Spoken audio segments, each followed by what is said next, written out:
I'm Sister Jane Irene Award, the Superior General of the Sisters of St. Joseph. This is my second term in the office. Our congregation was started in 1929. Our charism is to interact with people. We are very simple. We give service to the people, and we live anywhere with the people. That's why you can find us in the slums. You can find us where the rich people are. We are teachers. We can work in the hospitals. At Shambani, we are there. In the offices, we are there. We have the orphanages. We take care of the elderly sisters as well. So we do everything round, holistic forming to the society. The time I was counselor in charge of education, many of our sisters passed through the same office. And I think during that time, it was Catholic scholarship. So only recently the name changed. The partnership have a very big impact in the congregation because it has given us opportunity to have very strong leaders in the congregation, and especially in our institutions. Because once we have strong personnel in our institution, they impact the society. One of the things we look at is the needs of the congregation. That means, like, for example, Ruth Kambe, she's a lab technician. So we felt that we need more lab technicians and those who are more qualified, because she had only diploma. And we thought that if we give her this scholarship, she will have more qualification. Okay, the goals we are trying to reach is to have more sisters who are well informed through education. It doesn't matter which kind of education. It can be education to have more nurses who will be very effective and impact in the society, to have more teachers, to have more social workers, even financial area to impact the society.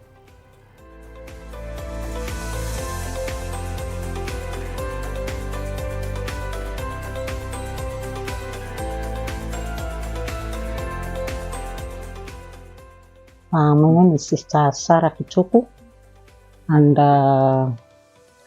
my journey towards the teaching career started way back in when I was in class 5. So when I finished high school, again I got a calling to be a nun.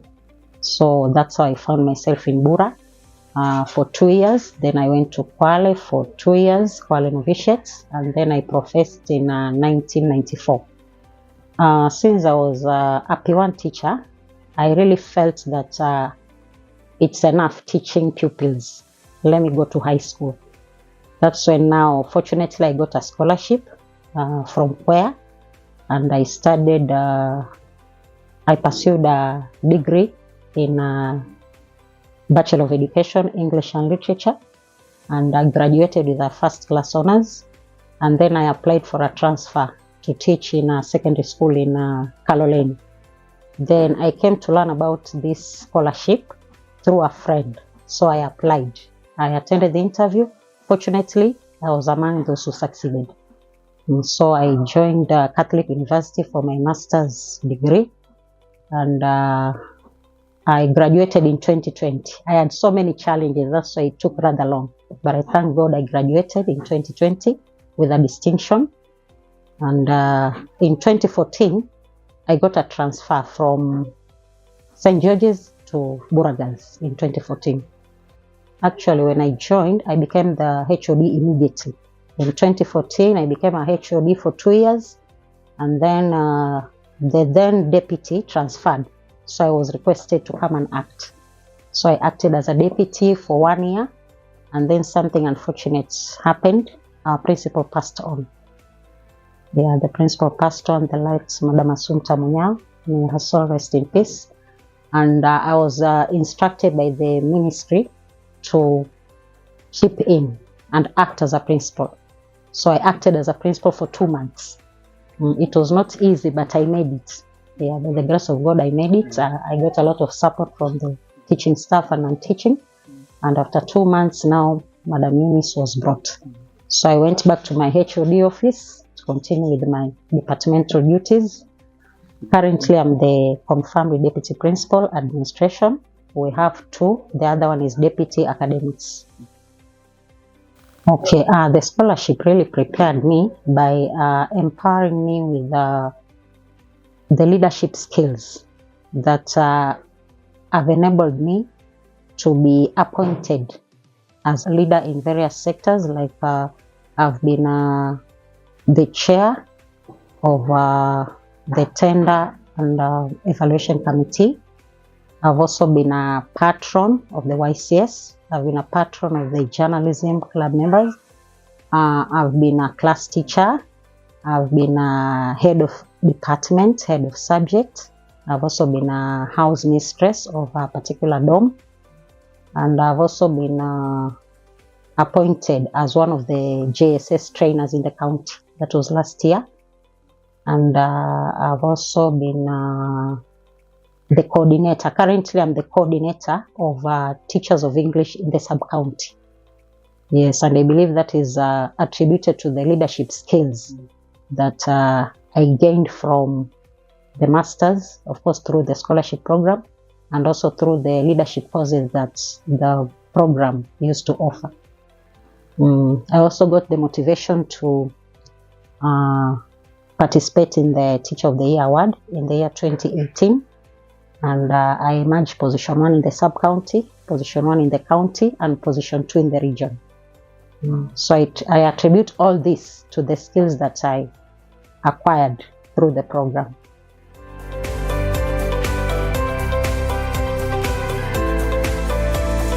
I'm a teacher of biology and agriculture. In my 2 years working in Bura, I've known Sister Sarah Kituku, and among the things that I've observed about Sister Sarah is that she's a team player. She likes that cohesiveness. She brings cohesiveness among the teachers' fraternity and even the support staff in our institution. She also has a passion in sports, and she helped during the time when I joined Bura. She's a mother to many.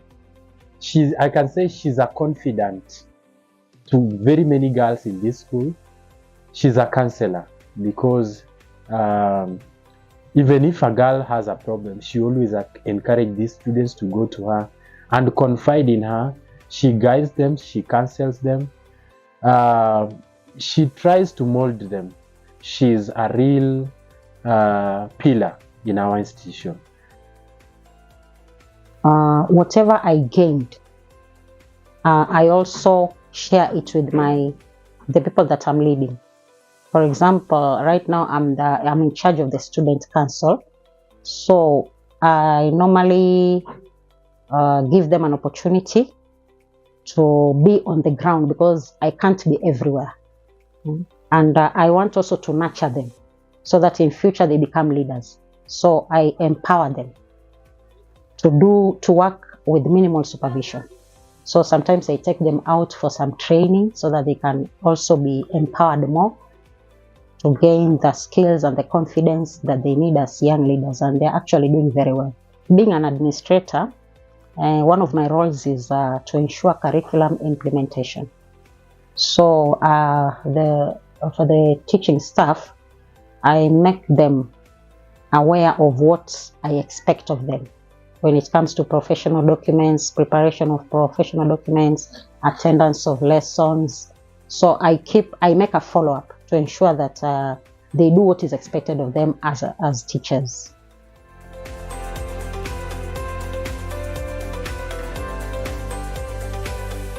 I'm a teacher of mathematics and physics here in Bura Girls. She's a really team player. She's one person who is always on the ground. Personally, I like her, how she conducts herself and how she likes empowering people. In terms of administration, I've noted she's really supportive.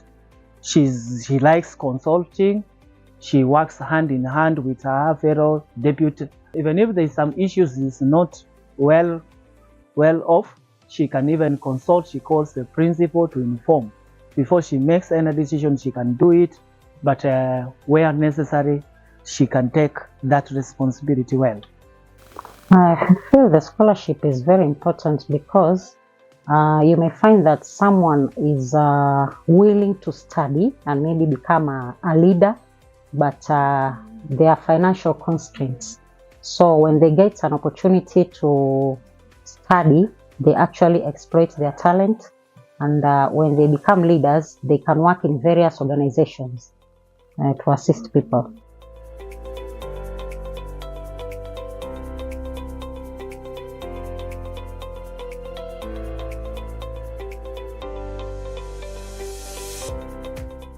I'm Sister Stella Maris Mumbua from Sisters of St. Joseph of Mombasa, the head teacher, Abrams Education Center.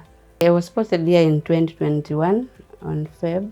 I've been a teacher for around 15 years. I thought I wanted to know more about the society and how can I help my learners, because seeing them getting good marks but with queer behaviors, I wanted to dig down to see how I can assist them, both the parents and the learner. So that I ended up choosing something to do with sociology. The topic amused me and I wanted to know what about it, what about transforming the society. And I did masters in governance.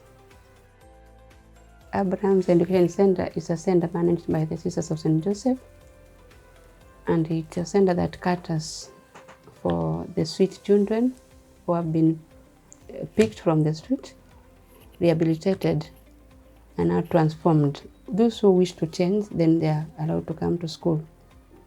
Those who don't want to come to school, they are given other courses, but they don't pass here. Then we also have children from one of our center in Shanzu. Those are orphans. And it's also run by Sisters of St. Joseph, so they come to school. They come here. So I have 3 categories of learners from the center, the Shanzu Center, from Grandsons of Abraham, and also Bakita Rescue Center. This one deals mostly with the girls, from early marriages, abuses, and also gender-based violence. So we managed to take 2011. I had 11 of them that we assisted to go to Form 1 after they completed from class 8. 2021, I had 14. I'm mixing from the grandsons, the Bakita, and also from the society. Then 2022, we had 18 of them.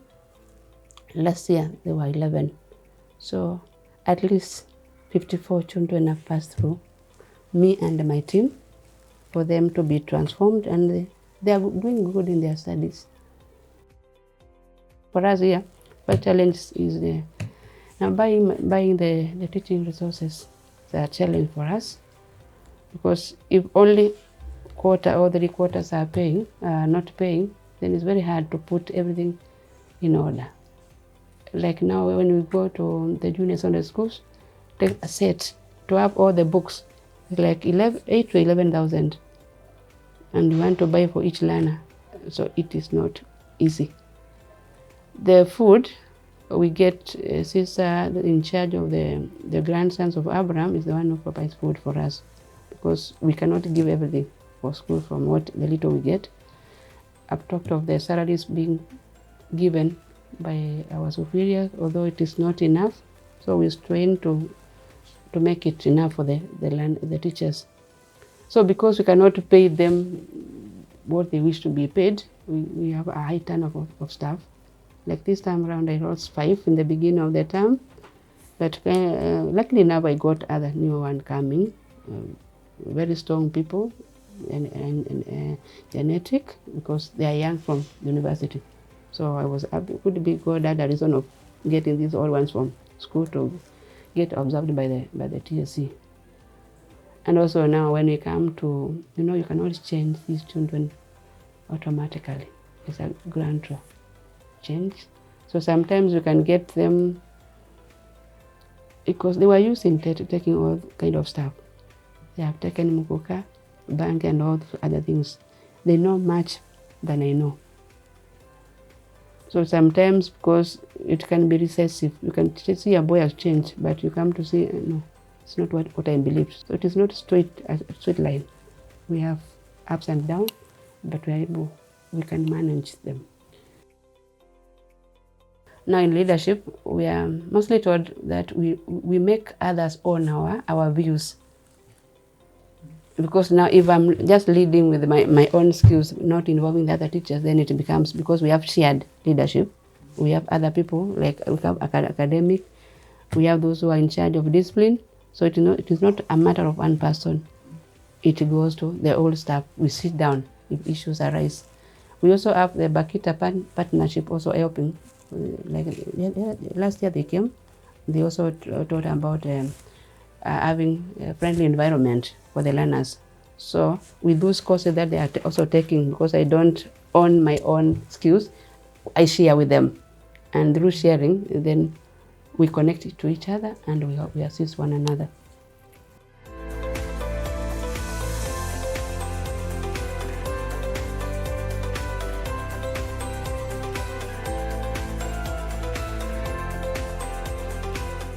I've been here for 7 years, working under the management of Sister Stella Maris Mumbwa. She's one of the loveliest human beings I've ever met. She's friendly and always ready to listen to each and every person in the compound. Some of the kids refer to her as Mom because of the motherly nature that she has.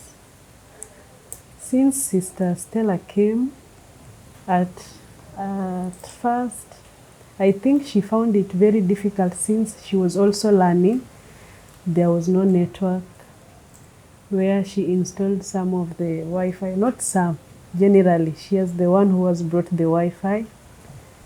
We can now do things very fast. Even maybe, let's say, when we were registering the KCPE, we would go to the cyber cafes outside. But nowadays we do it in our school. Sister Stella has brought many things. At least in every term, we can go for seminars where we learn how to interact with the kids. At back, the teachers were so harsh because we never understood the nature of some of the kids, the way they were behaving. Some of the kids, remember, are wounded. So even how to relate with them, you don't understand. But after some of the seminars some were brought in and others would, personally I was taken to a workshop in Nairobi, and when I came back I was so much transformed.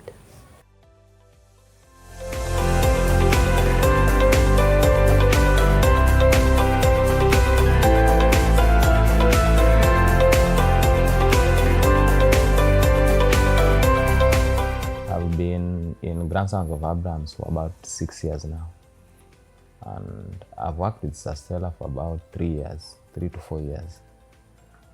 I am a sports teacher and also a grade 8 class teacher. The few years that we've been with her, I've learned a lot from her, being that she's one person who has always engaged us in decision making.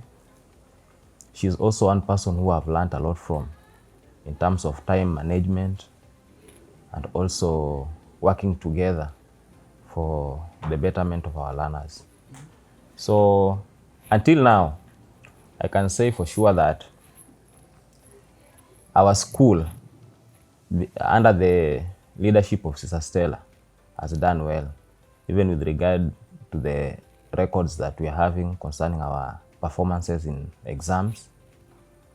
And I think if it's not for her, maybe there are some challenges that we were facing, even as members of staff, that until now we would have not found their solutions maybe. So I'm grateful to her because even on engaging with learners, sometimes she's always present to help us, to assist learners in one way or the other, and in the provision of support in terms of learning materials. She's always there, always working hand in hand with us. I'd just like to appreciate everything that she has been doing for us, because it's like a miracle and it's also like a blessing to us. All the period that she has been here, a lot of things have happened that are positive. And in fact, we like she even stays longer. I will appreciate if that happens. Sister Stella is the best. From all the leadership or the leaders that I've worked with, I think I don't regret working with her. She's one of the best people I've ever met in terms of leadership. The first one could be counseling, if they can get, because I know we have counselors from our team, if they can avail, and I cannot keep on counseling myself. They also need to get somebody from outside. This place is mostly on drug abuse. We have drug cartels, and some of our learners are coming from the same homes, especially those are coming from the society. If we have people who can talk of the real life of what the drugs can endanger to the lives of the learners, I think it's also better. And also the seriousness of being in school, taking serious studies in their lives. Because many of them, the parents have not, they don't have education, good education, and they don't see why their children could go to school. So if we have people from our team who can come talk to their parents, come to talk to the children, even to the teachers, I think it will be a booster. Yeah, a big booster. I really like to appreciate them, and also I would say that they should continue with the same spirit, because our society today needs more leaders, and not just leaders with integrity, leaders with all the values that the scholarship group keep emphasizing. Because it's a good thing that you visit us on the ground to see what you are doing and the impact. It's not just like any other organization that offers scholarship. Once they educate you, they end there. But this is a good thing that you are really following up. It's a motivation, and it also helps, because when you come, you remind us that the values that we acquired through the scholarship, we really need to continue instilling them in those who we are leading and working with. So I would say we should continue. Yeah, the program should actually continue. Okay, the message to them is to appreciate them. That is the first thing. And to request them to continue. Because without this partnership, we cannot get sisters who can give services to the people out there. So they continue supporting the partnership. So I'm happy, and I really appreciate that many of our sisters have passed through the partnership, and we request that we shall bring many. Yeah, because you can see the impact. The congregation is stable because of this partnership.